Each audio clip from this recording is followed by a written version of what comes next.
Ya si maandamano wala matembezi ya hisani, bali ni wakazi wa jiji la Dar es Salaam ambao wamefika katika soko hili la Kariakoo kwa lengo moja tu la kukamilisha kujipatia mahitaji ya maandalizi ya sikukuu ya Eid al-Fitr ambayo inatarajiwa kuadhimishwa Machi 31 ama April mosi ya mwaka huu. Hapa wanaeleza sababu za kujaa kwa wingi katika siku hizi za mwisho za fungo wa Ramadhani.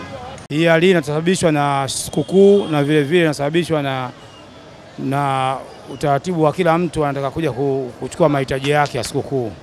Sasa sikukuu tunajua ipo kwenye kalenda kwamba tarehe fulani itakuwa sikukuu. Kwa nini tusubirie mpaka siku zimebaki 2 ama 3 ndio watu wanajaa kama hivi? Hiyo inatokana na fikra ya mtu kwamba ikifikia karibu na sikukuu ndio mizigo mimi pia itakuja hapa Kariakoo. Inakuja Kariakoo nguo za aina mbalimbali. Kwa maana watu wanatoka Kibaha, watu wanatoka Mlandizi, watu wanatoka sehemu mbalimbali wanakuja kuangalia mahitaji yao kutokana na kuangalia nini nguo zitakuwa nzuri zaidi siku ya mwisho. Usije jana msongamano wa watu leo ni mkubwa sana. Ndio nilipopata riziki ndio nikaamua nije. Watu wanaibiwa sana. Hasa akina mama wanaibiwa sana nani. Wizi upo na sisi ambao tumezoea kuibiwa hapa. Maana yake kama hivi unavyoona mabegi tunaweka mbele.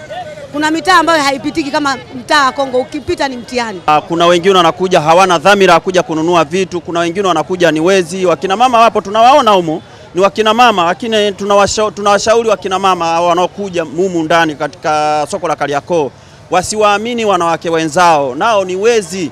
Kwa hiyo mtu anakuja anambebea mzigo ama anamshauri tupite hivi, unajikuta anaenda kumuibia, matokeo yake anatoka huko analia.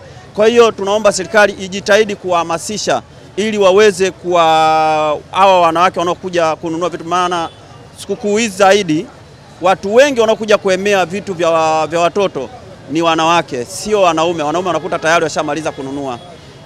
Kwa hiyo mimi nawashauri, ushauri wangu nao waomba kama wanatusikiliza kokote walipo, watusikie vizuri. Wanapokuja mjini kununua vifaa vyao, wajitahidi kuwa makini na muda. Hata kama ni asubuhi unakuja mapema unanunua kitu chako unaondoka, usikae kushangaa kwa sababu humu ndani pana purukushani ya watu wengi na kila mtu amekuja na dhamira yake. Wale wanaokuja na watoto naonea huruma sana kwa sababu yani humu ndani kiukweli unakuta mtu anaingia shimoni mle ndani, unakuta umeme unakatika.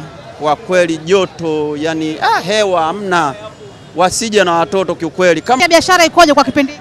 Kwa sasa hivi biashara ni nzuri sana kwa msimu wa sikukuu. Biashara ni nzuri sana. Biashara ikoje katika siku hizi za mwisho kuelekea sikukuu? Tunamshukuru Mwenyezi Mungu, tunafanya biashara. Kutokana na hii sikukuu ya watoto, angalau biashara ya nguo za wakubwa sio sana, asilimia kubwa ni za watoto, pia hata za wakubwa tunauza. Kariakoo jijini Dar es Salaam ambapo sio tu msongamano wa watu lakini bali hata vyombo vya usafiri zikiwemo pikipiki, bajaji, bodaboda na daladala na zenyewe zimekosa utaratibu mzuri wa kutembea.